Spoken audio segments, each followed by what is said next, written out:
Bom dia pessoal, aqui é o professor Gesiel. Eu estou mais uma aula de geografia, falando com os meus alunos do nono ano do ensino fundamental, a turma do nono ano A, tá? Do ensino fundamental. E vou esperar aí alguns segundinhos para nós começarmos a falar sobre geografia. Desculpa aí, tá balançando a câmera e tal, programa.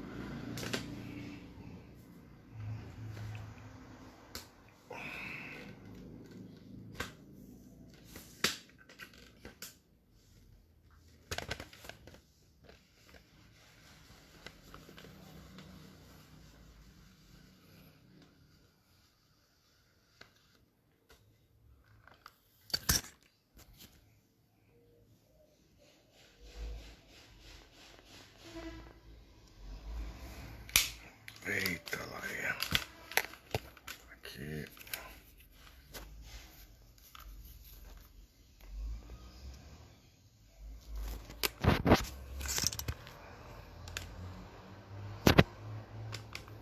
Desculpa aí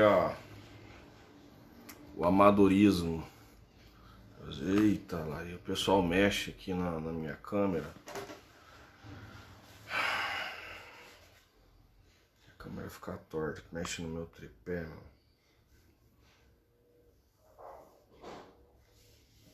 Bom, gente, eu vou começar aqui.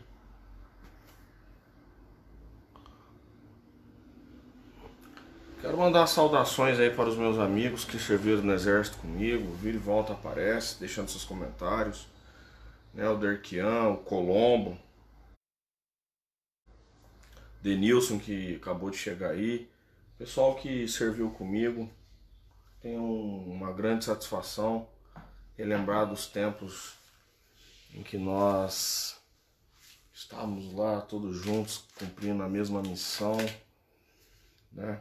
Forte abraço aí, tem muitos amigos aí que sempre dá uma força e a gente está sempre junto aí.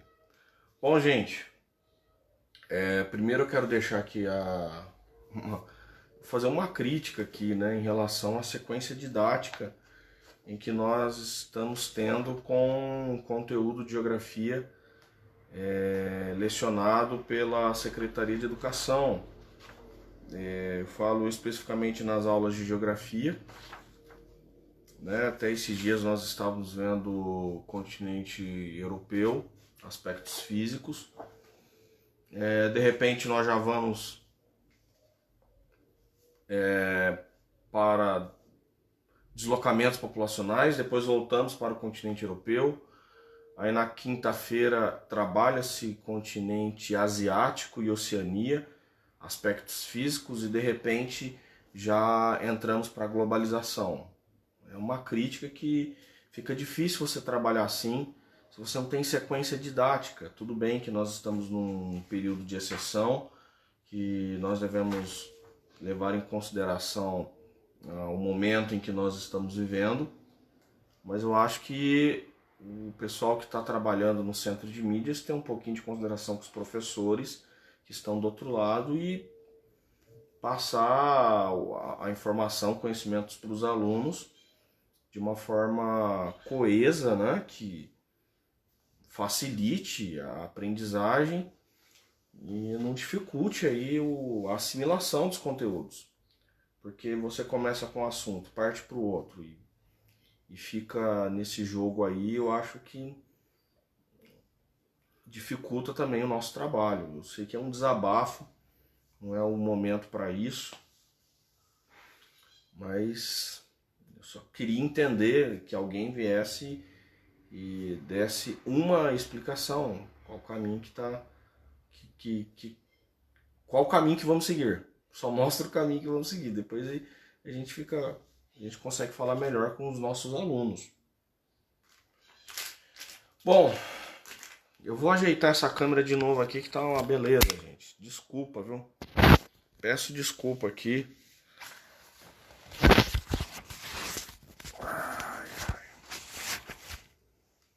Usaram o meu tripé aqui, pessoal, e deixaram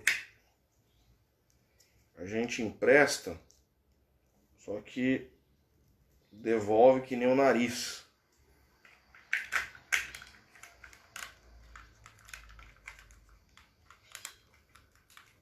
Aqui mesmo. Tem que no meio da transmissão ajeitar aqui o negócio. Bom, na última aula nós falamos sobre o continente asiático, continente europeu, falando sobre aspectos físicos, a forma do relevo, que fisicamente a Ásia, ou melhor dizendo, a Europa é uma extensão da Ásia, uma grande península da Ásia. E a principal característica do relevo é áreas de planície, mais ao norte, e montanhas e planaltos ao sul. Essa é a grande característica. Sendo marcado uma das fronteiras naturais, divisões naturais entre Ásia e Europa, é o Monte Urais, que fica na Rússia. Nós não falamos sobre os aspectos climáticos e de vegetação. Vamos lembrar, e aí eu peço aqui para você vir comigo no mapa, inverter a câmera aqui.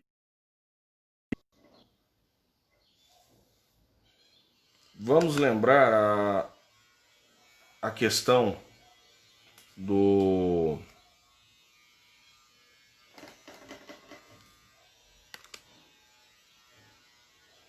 Vamos lembrar aqui a questão das latitudes. A caneta minha já foi pro saco também. Em relação às baixas, médias e altas latitudes, né? Toda vez que falamos de alta latitude,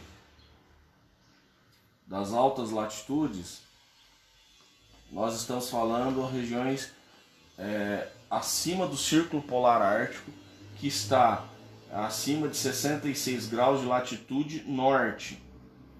Quando falamos de médias latitudes, estamos falando das latitudes entre 66 e 23 graus norte.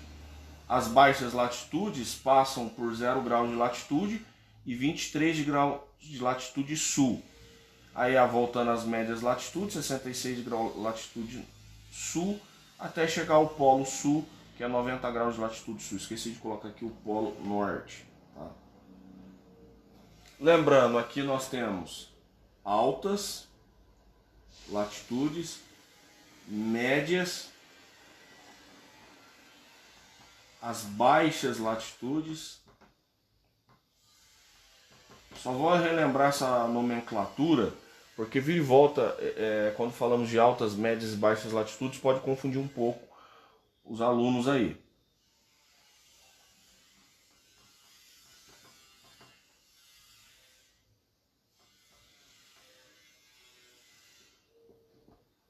Jesus, eita.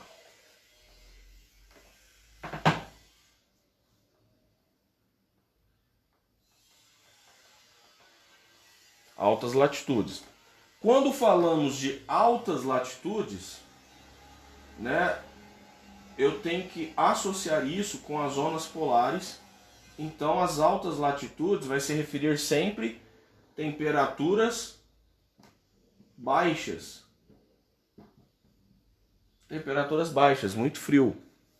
Quando eu me refiro ao oposto, que é as baixas latitudes, vamos ver se eu consigo aqui escrever aqui no meio aqui, que é onde estão as baixas latitudes. Quando eu me refiro, vou escrever de vermelho, para vocês associarem as cores aí com a temperatura, ou de laranja. Quando nós colocamos nos referimos às baixas latitudes,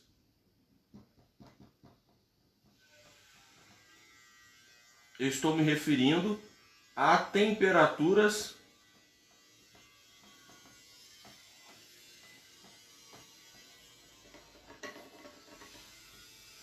as altas temperaturas, né?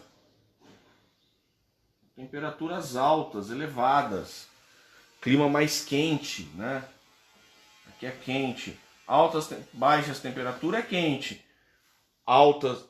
Baixas latitudes é quente e altas latitudes, temperaturas baixas, é frio. Beleza. E as médias? As médias é onde há uma melhor distribuição das temperaturas no decorrer do ano, durante as 4 estações, e nós temos as 4 estações bem definidas. Então, quando falamos de médias latitudes,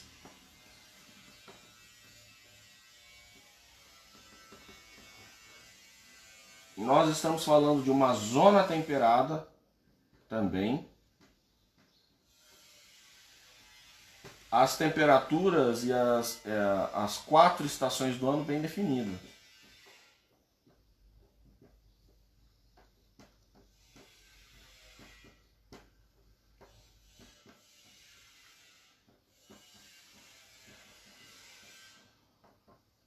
Por que eu estou falando isso? Porque o continente europeu ele vai se localizar nas regiões de médias, entre média e alta latitude. É essa faixa latitudinal que nós vamos trabalhar o continente europeu. Nós estávamos trabalhando. Então, alta e média latitude. Tranquilo? Beleza? Então, quando falamos assim, o continente europeu está localizado nas regiões de médias e altas latitudes. Então já tenho uma noção aqui, que fala-se de uma zona temperada, com as estações bem definidas no decorrer do ano, com temperaturas elevadas no verão, temperaturas baixas no inverno, e as zonas de altas latitudes, ou seja, lugares frios, regiões polares, tá? Quando falamos de baixas latitudes, estamos falando de regiões tropicais, né, que está entre os trópicos, que é o caso do Brasil. Tá, pessoal? Tranquilo. Os únicos lugares no Brasil que está em regiões de médias latitudes é o sul do Brasil. Tá? Os estados do sul do Brasil estão numa região de médias latitudes.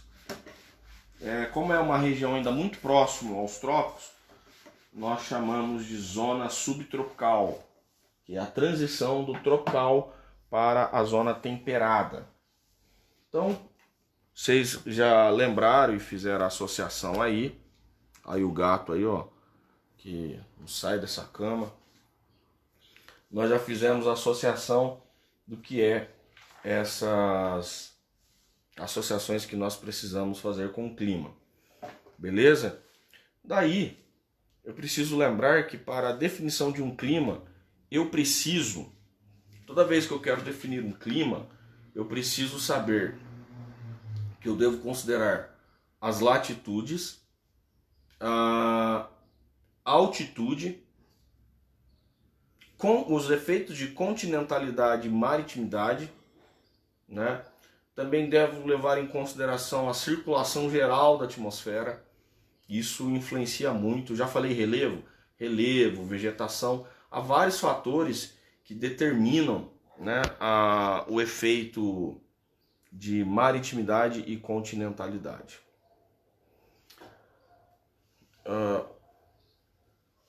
Abraço também aí o... Caraca, meu, Israel tá aqui, meu. Xilaê, meu. Pessoal da cavalaria tá... Eita, Léo. Forte abraço aí pro pessoal que serviu comigo aí, pessoal. Satisfação. Eu sei que vocês têm os afazeres aí, mas satisfação toda vez que eu vejo vocês aí. Beleza? Bom, seguindo a nossa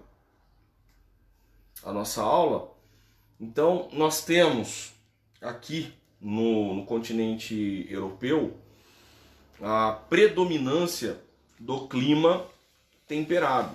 quando nós falamos quais são os climas predominantes no continente europeu, não tenha dúvida que nós sempre vamos abordar o clima temperado. Essa aula que eu estou lecionando para vocês, tá? Ela faz referência aqui, pessoal. Deixa eu virar aqui novamente ao livro Tempo de Geografia, nono ano do ensino fundamental, anos finais, e nós estamos trabalhando na página 121. Tranquilo? Página 121. Só para relembrar aqui. Então nós temos o clima, a predominância de um clima temperado. Nós temos também a presença do clima mediterrâneo, que é um clima específico de uma região da Europa, né? Nós vamos abordar sobre o clima mediterrâneo. Também temos o clima desértico, né? Algo parecido aí com semiárido. Poxa, nós temos clima desértico? Sim, desértico e o semiárido. Também temos o clima polar, clima frio, e o clima frio de montanha, tá? Devido ao relevo. As vegetações também, os nomes não mudam muito. Nós temos a maior parte da vegetação do continente europeu, floresta temperada, seguido aí de taigas. Posteriormente, um outro tipo de vegetação que é bem predominante é a vegetação mediterrânea. Nós temos a vegetação de tundras, a vegetação de estepes e savanas. Tranquilo? Isso vocês veem aí na página 121. Bom, na página 122, os alunos aí da escola estadual Professora Pedrina Pirizadra, que tem acesso a esse livro didático, vai ver as características de cada uma dessas vegetações. Por exemplo, vegetação de tundra. Vegetação de tundra, pessoal, quando falamos de tundra, a tundra ela está fortemente relacionada, ligada à região polar, à região de altas latitudes. Clima muito frio. E pelo clima ser frio, a vegetação de tundra, ela, na verdade, ela é condicionada devido a boa parte do ano estar coberta por camadas de gelo, não facilitando a presença de espécies vegetais de maior altura, né? Com vegetação, espécies vegetais maiores. Então é uma região onde a presença de gramíneas, né? Aquela vegetação bem curta, rente ao solo, que alguns também vão chamar de líquens, tá? Ainda nós encontramos algumas ervas e arbustos, né? Que vai aflorar apenas no período do degelo. Só no degelo lá que aparece e tal, mas não é muito... não favorece, o clima não favorece a presença de vegetações mais arbóreas, mais robustas, né? Então uma vegetação bem baixa, rasteira, devido ao próprio clima da região, o clima polar. Vamos lembrar, qual a característica do clima polar? Ora, o clima polar ele é frio durante praticamente todo o ano é frio. O que diferencia as estações do ano é que no verão nós temos 3 meses com sol constantes, né? Não há o período noturno. Então na região polar que nós temos o sol da meia-noite. o sol da meia-noite. O sol da meia-noite, porque qual a diferença entre o sol da meia-noite e o sol do meio-dia? O sol do meio-dia ele vai estar mais alto no céu, o sol da meia-noite ele vai estar mais baixo, mais próximo ao horizonte. O sol não se põe numa região polar durante o verão. Já no inverno é o contrário, o sol não nasce, né? O sol não nasce. Você vê até alguns crepúsculos, algumas auroras, mas ele não nasce. O que diferencia aí verão de inverno. Tá? Então, se o sol não nasce no inverno, imagina como que chega, que temperatura chega nessas regiões polares. Tá, mas aí nós estamos falando de uma região que é marcada por uma zona polar do hemisfério sul, do hemisfério norte, perdão, o Polo Norte. O Polo Norte ele é mais quente que o Polo Sul, tá? Tem muito que a pessoa fica associando aí o Polo Norte com o Papai Noel, né? O Papai Noel mora no Polo Norte, porém a maior parte do Polo Norte é formada por águas oceânicas, que nós chamamos de Oceano Glacial Ártico. Né? Se o Papai Noel morasse no Polo Norte, ele ia morar no meio do oceano, nas águas congeladas do Ártico.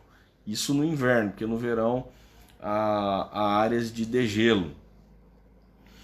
Bom, na página 122 nós também falamos do clima temperado. O clima temperado também temos um tipo de vegetação, que é a vegetação que nós chamamos de taigas, né? Taigas ou coníferas, também conhecido como floresta boreal. Então tem 3 nomes para a vegetação na zona temperada: taigas, coníferas e floresta boreal. É tudo a mesma coisa, são árvores, né, de pinheiros. Clima temperado é um clima que tem as suas estações bem definidas, com verão quente,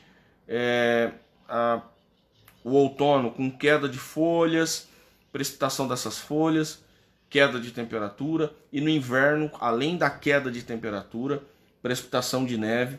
Então as definições das estações do ano são bem marcadas, né? E também a primavera com floramento, com degelo e a floração das espécies vegetais. Nós temos o clima temperado continental e o clima temperado oceânico. O clima temperado continental, ele sofre uma forte influência da umidade do ar. A umidade do ar é que regula as altas e baixas temperaturas no continente europeu.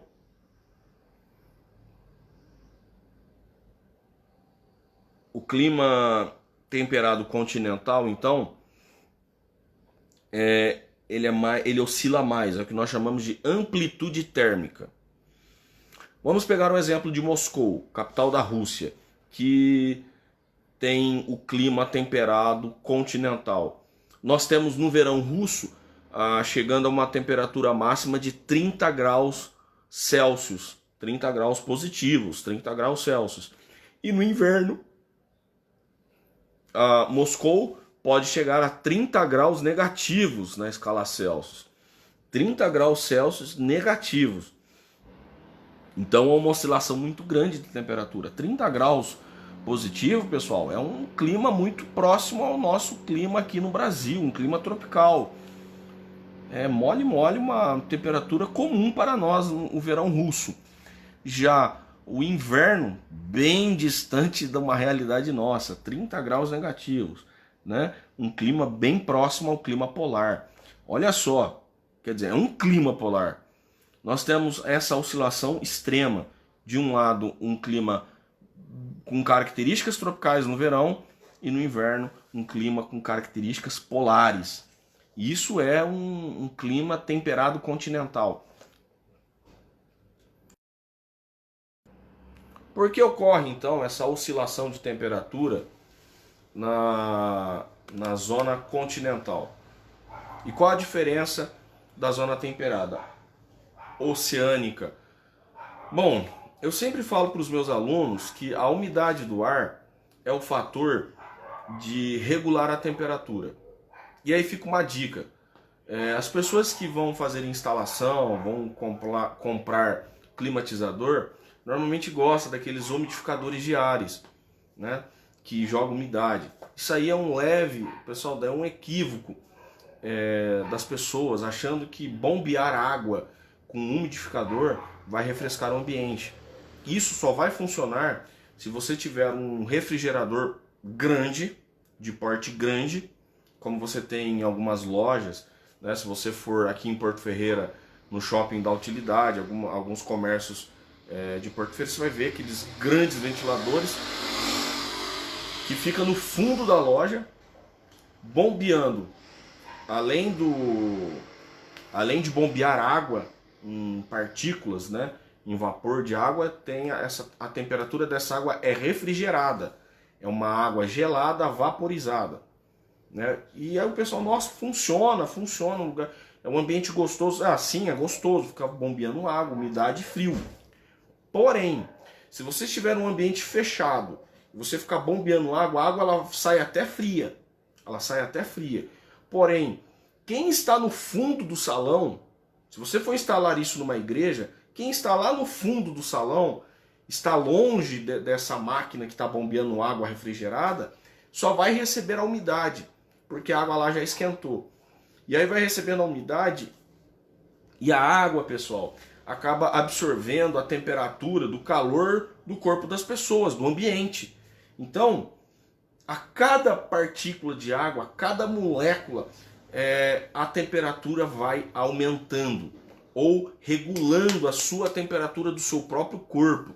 Então você não sente refrigerado. Perguntem para os atletas, pessoas que fazem atletismo, qual que é o melhor dia para correr. É claro que ninguém vai também querer correr num sol esturricando, mas correr em dias de chuva é ruim, porque quando a chuva ela cai no seu corpo, você está transpirando, seu corpo continua molhado. O suor é uma forma de refrescar o seu corpo e dissipar calor, mas quando acumula-se água no seu corpo, você está transpirando e continua acumulando, essa água ela impede do calor que está no seu corpo ser dissipado para o espaço, para o ambiente externo. E essa temperatura só vai aumentando porque a água que está ao entorno do seu corpo, ela consegue controlar a temperatura. Ela consegue reter o calor. Lembrando de novo, a água retém o calor. Se a gente fazer um outro teste, um outro exemplo do que eu estou falando, se você colocar um balde de água e uma caixa de areia com o mesmo volume de água, o mesmo volume de areia, e ambos estão na mesma temperatura, e colocar em exposição ao sol, qual que vai esquentar primeiro? O caixão de areia ou o balde de água? O caixão de areia. A caixa de areia vai esquentar mais rápido que a água. A água, as moléculas elas estão mais dispersas, né? A estrutura molecular dela. Então ela vai demorar para esquentar. Contudo, quando eu tiro esses dois materiais que foram aquecidos pela radiação solar, aí vem a outra pergunta. Quais desses dois materiais vai se resfriar primeiro? O litro d'água, o galão de água, lá o balde de água, ou a caixa de areia? Quem vai resfriar primeiro? A caixa de areia. A caixa de areia, ao mesmo tempo que ela esquenta muito rápido, ela esfria muito rápido. E a água, ela demora para esquentar e também demora para esfriar. Você já entrou numa piscina à noite, lá para 8 horas da noite, o sol já se pôs, e 8, 9 horas da noite o sol já se pôs, só que a água continua quente, porque ela recebeu insolação durante o dia inteiro. O dia inteiro ela recebeu insolação solar, a água ficou quente. Quando chega a noite, ela mantém essa temperatura, aquela temperatura morna, gostosa. A água agora tá boa, né? Aí quando você entra numa piscina de manhã, a água ela tá fria. Ela levou toda a noite para perder o calor que ela recebeu durante o dia. Então ela passou a noite inteira liberando esse calor. Demorou muito para liberar calor. E aí quando chega durante a manhã, essa água tá fria, tá gelada, porque ela já perdeu todo o calor e ela vai começar a esquentar novamente. Então, o ambiente úmido acaba regulando a temperatura e ele demora mais para liberar o calor que está contido nele. Já o ambiente rochoso, sólido, como rocha, lugares de formação arenosa, com muita areia, como é o caso do deserto, né? Regiões sólidas, estruturas rochosas, facilitam mais a absorção de calor e também a liberação de calor. É por isso que nas áreas continentais e onde não há uma grande presença de oceânica, o efeito do oceano, você vai ver em regiões do interior do continente dias muito quentes e noites frias. E falando em relação ao período de um ano, nós podemos ter essa amplitude térmica com temperaturas muito altas no verão e temperaturas muito baixas no inverno. Isso nós chamamos de efeito continental. Tá? Isso nós temos no continente europeu, no caso, em relação às temperaturas. O solo, a superfície do continente também, sendo mais rochoso, também contribui para essa oscilação. Então, o ambiente mais próximo ao oceano, por exemplo, as Ilhas Britânicas, a Grã-Bretanha, ela tem um tipo de clima, que é um clima temperado oceânico. Por ser uma ilha, recebe forte influência de massas de ar úmida. E devido a esse clima temperado, não oscila muito as suas temperaturas. Então nós temos no Reino Unido um clima frio e úmido. E devido à umidade, também impede se demora para esquentar, né? Então, com um clima que já é frio, um clima temperado, que tende temperaturas mais baixas, então você vai ter um clima frio e úmido praticamente o ano inteiro, né? Com uma elevação de temperatura mais no verão, mas o que marca mesmo no Reino Unido, na Inglaterra, País de Gales, Escócia, Irlanda do Norte, você vai ver ali essas temperaturas sempre na mesma faixa térmica, sempre nunca oscilando muito, como é o caso da Rússia, tá? Bom, nós falamos do clima temperado, da vegetação do clima temperado e da vegetação do clima temperado continental e oceânico. Bom, o que tem de diferente aqui, professor, para nos falar? É o clima mediterrâneo. Eu falei para vocês na última aula, porque a Europa recebe um clima quente e seco no verão, a ponto de ser um ambiente tão desagradável que até mesmo os brasileiros que viajam para a Europa, no sul da Europa, sentem esse clima quente e seco. Acompanhe aqui comigo.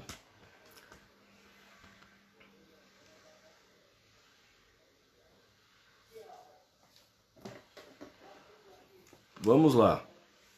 O clima do Mediterrâneo. Presta atenção aqui especificamente no clima mediterrâneo. Nós temos aqui então o continente europeu, tá?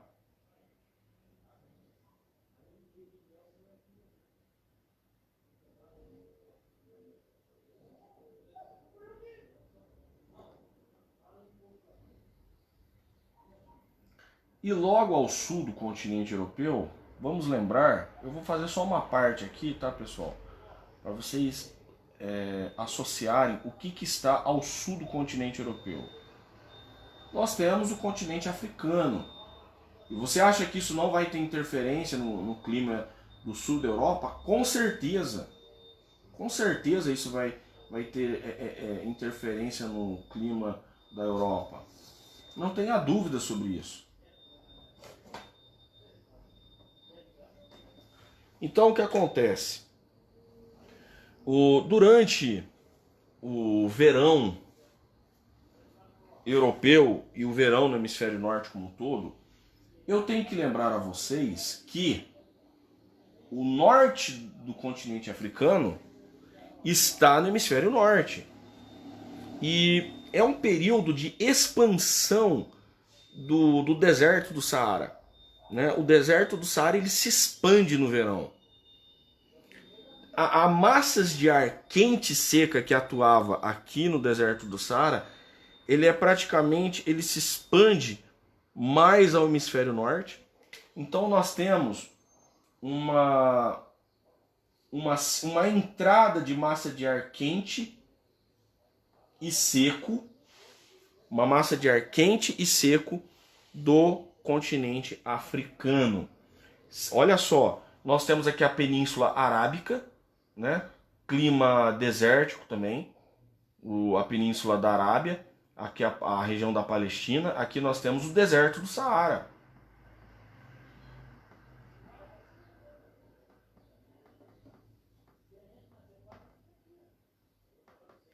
Então, no verão, isso aqui é o verão, situação verão, tá? No verão, é as massas de ar quente e seca que invadem o continente europeu. Essas massas de ar quente e seca, elas se limitam, basicamente, a minha caneta preta vou ter que comprar outra. Elas se limitam, basicamente,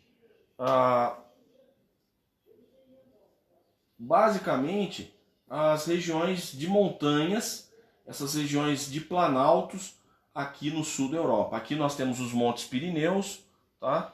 Aqui os Alpes suíços, os Montes dos Cárpatos, aqui na região dos Balcãs, Grécia. Mas é os Montes dos Alpes que impede essa entrada da massa de ar seco para o restante do continente europeu. Então, quando falamos de clima mediterrâneo, é que as massas de ar do continente africano elas ficam aqui, ó, apenas no sul da Europa. Apenas no sul da Europa. Devido às formações de montanhas que impedem, as elevadas altitudes impedem essa entrada de massa de ar quente e seca que vem da África, do norte do continente africano. Então, qual é a característica do clima mediterrâneo? O clima mediterrâneo, ele é quente e seco no verão.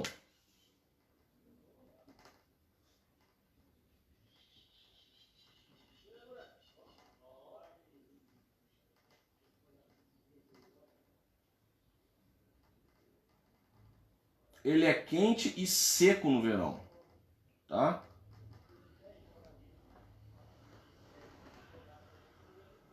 Quente e seco no verão. Essa é a característica do clima mediterrâneo. E o inverno? O inverno é o oposto. O inverno, pessoal, no verão, essas massas de ar que vêm do continente africano, ela avança para a Europa. No inverno é o contrário, tá? No inverno é a massa de ar do Polo Norte que avança sobre o continente europeu. E aí nós temos um período mais chuvoso, né? Trazendo a massa de ar úmida, né? Fria e úmida, trazendo as baixas temperaturas do norte. Calma aí, estou fazendo inverso aqui.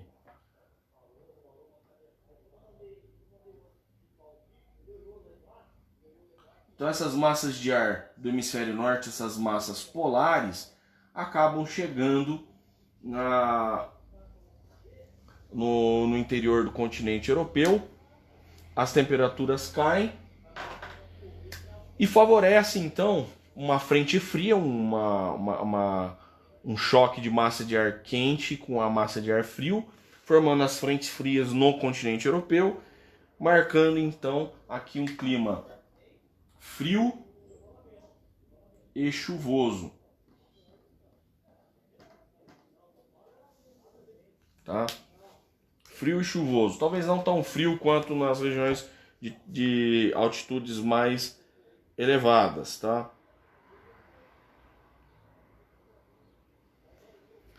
É um inverno, eu falo frio e chuvoso, é um inverno mais ameno, tá, pessoal? É um inverno mais ameno. As vegetações, como vocês viram aqui no livro, na página 122, é uma vegetação que lembra muito o Cerrado brasileiro. Vegetação de porte médio,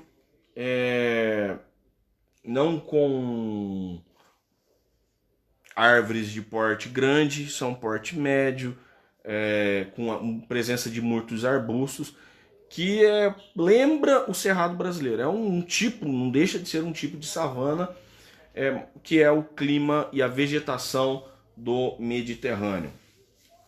Nós temos o clima também de estepes, que ocorre nas regiões mais ao interior do continente europeu, que é uma transição ali entre Europa e Ásia, né? Que temos os verões com médias térmicas de 22 graus Celsius e inverno em torno de 1 grau Celsius. É um clima assim, para o padrão europeu, não tem grandes oscilações de temperatura, mas o inverno é frio.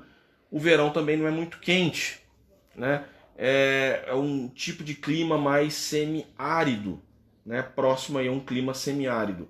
Semiárido é período chuvoso e período seco. Esse tipo de clima nós vemos aqui no interior, entre o Mar Cáspio e o Mar Negro, né? Que é mais próximo aqui à Ásia. Tranquilo? São formados por estepes, e a estepe também é uma vegetação mais rasteira, que lembra muito a tundra, mas por ser uma vegetação mais rasteira, não é tão baixo quanto a tundra. É um porte um pouco maior do que a tundra. A tundra parece um tapete, né? É um tapete quando ocorre o de gelo, aquelas gramas curtinhas, baixinhas, que não crescem muito. Já a estepe tem um porte maior, e aí você pode ver assim alguns tipos de árvores com um porte um pouco mais elevado, porte médio. Beleza? O clima de montanha. O clima de montanha, devido à altitude, a altitude influencia, interfere na definição do clima, pois a cada 100 metros acima do nível do mar diminui-se 1 grau de temperatura. Isso é a regra, né? Porque tem outros fatores como solo, umidade, que influencia e interfere no clima também. Mas considerando apenas a altitude, se fôssemos considerar apenas a altitude, a cada 100 metros de altitude nós perderíamos 1 grau de temperatura. Então imagina 1000 metros de altitude, você vai perder aí 10 graus de temperatura. Imagina 2000, você vai perder 20 graus, 3000, 30 graus, e assim por diante. 4.000 metros de altitude, 40 graus de diferença de temperatura. É isso que acontece nos topos das montanhas, em que você, mesmo em períodos de verão, você tem picos de gelo, picos de neve nessas regiões de montanha, tá? Como as regiões dos Montes Pirineus, o Monte Chamonix, a montanha de Chamonix, nós temos os Alpes suíços e os montes dos Cárpatos. Tranquilo? E claro, a entradas de massa de ar que vem do Polo Norte, entradas de massa de ar que entra no continente também contribui para a formação de chuvas, e devido à altitude é nesses picos onde ocorre a condensação de massa de ar, e se essa massa de ar for úmida, ela trazendo umidade, ocorre precipitação de neve. No caso, devido à baixa temperatura, a precipitação ocorre em estado sólido, que é sólido para o que é o caso da neve. Tranquilo? Pessoal, eu vou deixar aqui para vocês os exercícios da página 125. Eu vou colocar aqui hoje para vocês no roteiro de atividades a página 125, falando ali sobre as características, os tipos de clima e vegetação do continente europeu. Bom, resta-nos alguns minutos sobre continente asiático. E daí a minha crítica, a sequência didática complica muito. Tá complicado para nós aí falar, tentar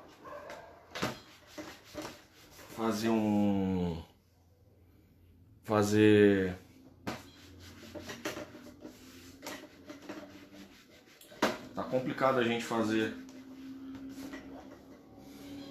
de uma forma didática, eu, sinceramente. Bom, sobre o continente asiático, eu acho que não tem dúvidas, já que nós falamos sobre a forma física da Ásia e Europa, que a Europa é apenas uma extensão da Ásia, então quando falamos de clima, relevo, nós vamos replicar aqui basicamente as mesmas coisas. Nós vamos ter clima temperado, nós vamos ter clima polar, porém na Ásia, por ser um continente maior, de maior extensão, a Ásia terá territórios, a extensão territorial do continente asiático chega às áreas de baixas latitudes. Se nós estamos falando de baixas latitudes, nós também temos que entender as altas temperaturas que ocorrem nessas baixas latitudes. Então vamos relembrar: alta latitude, temperaturas baixas. Médias latitudes são temperaturas, uma melhor distribuição das estações do ano. As estações do ano são bem definidas, com verão, outono, inverno e primavera ao longo do ano, durante as estações. E claro, mesmo com o inverno rigoroso, nós temos um verão, não é um verão ameno, é um verão quente, bem rigoroso também nas regiões temperadas. O Google pega a sua voz e sai respondendo. Bom, então nós temos nas regiões no continente asiático, além das zonas polares, da zona temperada, também nós temos as zonas tropicais, os países com características tropicais, tanto no clima quanto na vegetação.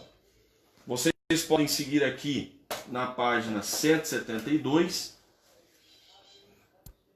a definição aqui do clima do relevo, primeira formação do relevo. E o que eu vou deixar marcado aqui? Nós temos as áreas de planícies, né? As áreas de planícies por causa dos rios, as bordas do continente são as áreas de altitudes menos elevadas. E no interior, se você acompanhar aqui no mapa, essa faixa amarela, toda essa região amarela, são as regiões de planaltos. Mas o que você deve associar e lembrar sobre o continente asiático é a maior formação de cordilheiras que existe no mundo, as montanhas mais altas, os picos mais elevados que existe no planeta, que é a Cordilheira do Himalaia, que ocorre aqui no centro asiático, né? Essa região do Himalaia é uma grande formação de montanhas que ocorreu, segundo os geólogos, há milhões de anos. Alguns geólogos falam milhões de anos, outros geólogos falam milhares de anos, devido à teoria que eles defendem, né? Algumas teorias não são tão aceitas, outras são mais aceitas pela comunidade científica, e das teorias mais aceitas se fala de milhões de anos. Pessoal, quando eu falo das teorias mais aceitas, não quer dizer que é a teoria que eu defendo ou deixo de defender. Estou falando aí segundo os geólogos. Como que ocorre a formação do Himalaia? Vamos explicar rapidamente aqui. Segundo a geologia, quando os continentes estavam se afastando, né? Quando os continentes estavam se afastando, que nós chamávamos da expansão continental, África e América do Sul estavam junto, Europa Europa e América do Norte também estavam juntos, né? Essa turma aqui estava tudo junto aqui. E começou então a separação desses continentes. Aqui está se separando. A Índia, segundo os geólogos, né? E eu também acredito nisso, que isso aqui estava junto, só que não na teoria que eles defendem. A Índia estava junto aqui com a África e a América do Sul e Antártida. Então a Índia ela estava nessa região aqui, ó. Então, devido ao movimento das placas tectônicas, a Índia foi se deslocando, tá, pessoal? A Índia foi se deslocando ao norte, até que ela se choca de fato com a Ásia. E o chocamento, a colisão da Índia, da placa tectônica indiana com a placa tectônica do continente asiático, gerou uma grande colisão. Vamos ver o impacto que isso causa na formação do relevo. Devido a esses milhões de quilômetros que o subcontinente indiano deslocou durante esse período, nós temos então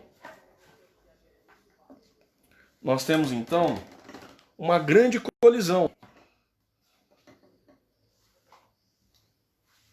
Então imagina essa placa continental densa se chocando com outra placa continental asiática também densa. Houve essa colisão e a energia liberada foi muito grande, pessoal. E o que acontece? Uma placa, pelo continente asiático ser mais denso, a placa continental indiana acaba entrando por baixo da placa continental asiática, né? E no relevo, pessoal, à medida que a placa continental indiana entra debaixo da placa asiática, formou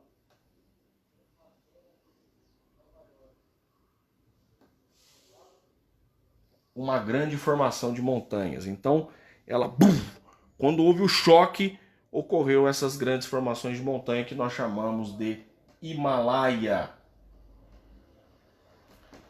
A Cordilheira do Himalaia.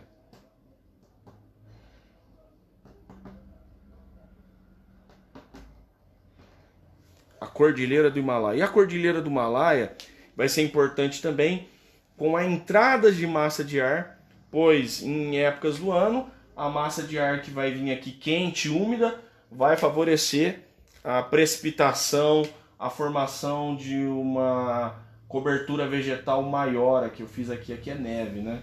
Lá no topo do Himalaia é tudo neve, mas vamos supor aqui, ó, que já das altitudes mais baixas nós temos uma grande cobertura vegetal, porque a massa de ar quente e úmida ela fica retida, né? Ela fica retida de um lado, né, em uma das vertentes do morro, e essa região é mais quente e úmida, recebe umidade, os topos com maior precipitação de neve. Do outro lado é seco, pessoal, seco, e aqui nós temos então as florestas tropicais, nós temos nós temos florestas tropicais de um lado e florestas tropicais de um lado, e do outro lado áreas desérticas. Então aqui áreas florestadas, aqui nós temos florestas e aqui nós temos o deserto, né? Que é o lado oposto, é do outro lado que nós vamos ter o deserto da Mongólia, Sibéria e assim por diante. É uma região com oscilação de temperatura, um clima mais rigoroso, não favorece tanto a cultivo agrícola, a ocupação e povoamento dessas áreas, dessas regiões. Bom, vamos lá, ainda temos alguns minutos. Falando sobre continente asiático também, e foi falado sobre Oceania. A Oceania Eu vou ter que deixar a explicação para o segundo vídeo, na quinta-feira, para tirar as dúvidas de vocês. A Oceania tem uma outra característica. Ah, professor, poderia ser tudo o mesmo continente, né? Não, mas não é. Aqui nós poderíamos colocar aqui a Ásia, né? Vamos tentar representar a Ásia aqui. A Península da Arábia, a Índia, a Indochina, aqui a China, Coreia, o norte da Rússia, né? E aqui o Japão. Se isso aqui seria a Ásia, a minha Ásia, tá?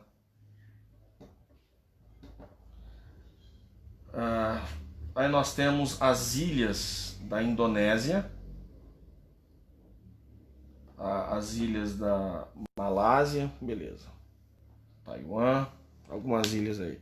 O que acontece é que se de um lado é a Ásia, nas ilhas aqui da Indonésia, o outro lado nós temos Papua Nova Guiné, e aí já temos a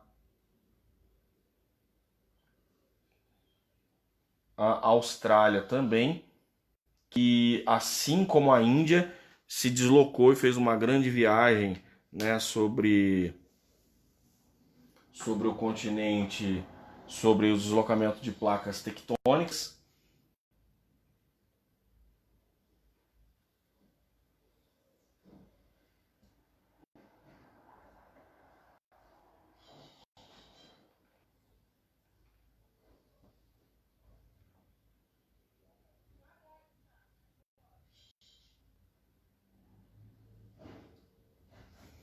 Né, sobre o deslocamento de placas tectônicas, e nesse caso aqui nós temos a formação das ilhas neozelandesas, que é nada mais, nada menos, a Nova Zelândia só existe na verdade porque houve uma colisão de placas tectônicas na Nova Zelândia, que é o atual território, o país, e formou as cadeias de montanhas que estavam submersas, estavam embaixo do oceano, e devido ao encontro dessas placas se elevou os topos dessas montanhas, e os topos dessas montanhas ficaram para fora do oceano, formando essas duas ilhas e um lugar paradisíaco, um lugar lindo e maravilhoso, que é o continente aqui da Oceania. Então, nós temos a mesma formação de montanhas que houve na Ásia, tá? Que é a Cordilheira do Himalaia, né? É uma grande formação montanhosa, né? Que foi o impacto de uma placa tectônica com da Índia com a Ásia, formou essas grandes montanhas. Aqui também nós temos esse mesmo fenômeno que ocorreu na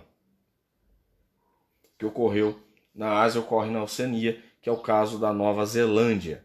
Tá? Aliás, Nova Zelândia não se restringe à Oceania, né? O continente da Oceania não se restringe à Austrália e Nova Zelândia. Nós temos Papua Nova Guiné, Togo, Samoa, as ilhas da Micronésia, Fiji, Samoa Britânica, Samoa Americana, as ilhas Kiribati, né, Palau,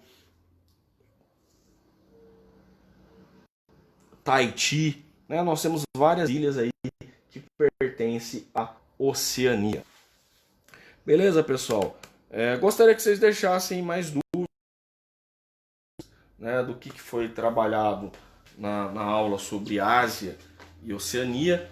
Nós vamos retomar esse assunto para falar um pouco mais sobre climas, o clima monsônico, e aí eu preciso especificar, né, durante um período, uma aula específica só para falar de clima monsônico, que é uma grande quantidade de aporte de água pluviométrica, então estou falando de chuva, que deságua no continente asiático em um período do ano, e isso tem tudo a ver com o deslocamento, a circulação geral da atmosfera, das massas de ar, que ocorre no Pacífico, levando uma massa de ar quente e úmida para o sul da Ásia. Daí o clima monsônico. E outro período do ano, um período mais seco. Entenderam? Essa formação aí dos monções. As monções, nós teremos as monções de inverno e as monções de verão. As monções também tem tudo a ver com o aquecimento superficial das águas do Oceano Pacífico, que tem influência e afeta também o nosso clima, que é o El Ninho. E quando há o resfriamento, nós temos a Laninha. Isso também influencia demais no nosso clima. Quando nós temos o El Ninho, há um aquecimento, aumenta-se a evaporação, a condensação de nuvens e aumenta-se as chuvas, porque aumentou a temperatura, começa a evaporar mais águas, começa a formar mais nuvens e aumenta-se o índice pluviométrico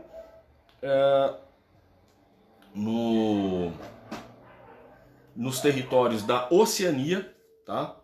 Vamos lembrar aqui de novo. Aumenta-se o índice pluviométrico na Oceania e na Ásia. Então aumenta-se porque onde ocorre já as chuvas naturais já durante o verão, com o aumento das temperaturas da água do Oceano Pacífico, esse índice pluviométrico fica maior, até o nível do mar chega a ficar mais elevado do que o comum. Já o inverso é o resfriamento das águas superficiais do Oceano Pacífico, diminui a precipitação, né? Diminuindo a precipitação, também teremos problemas de chuvas, problemas no plantio, no cultivo, que a Laninha causa não só nos países da Oceania e Ásia, mas também na América do Sul. Todos os países que estão ao entorno do Oceano Pacífico sofrem com o efeito do El Ninho e da Laninha. Talvez vocês já ouviram falar do El Ninho e da Laninha, né? E aí são aulas mais específicas. Concernente a isso, pessoal, eu vou encerrar por aqui, né? Hoje eu tenho bastante coisas aí a fazer. Esse é o horário específico ao atendimento do 9º ano. Eu vou repetir e vou falar especificamente com os alunos do 9º ano. A gente está abrindo espaço para a interação. Período de quarentena, a gente precisa focar aí nos estudos, tá? E depois não adianta a gente ficar correndo aí durante o final de semana. Nós temos o horário de atendimento. Entendeu, pessoal? O horário de atendimento tá lá o cronograma. Não é sábado, não é domingo. Que eu não vou atender aluno nem sábado nem domingo. Forte abraço. Raras exceções a gente atende, raras exceções. Mas nós temos o nosso cronograma. Forte abraço, Deus abençoe, fiquem com Deus.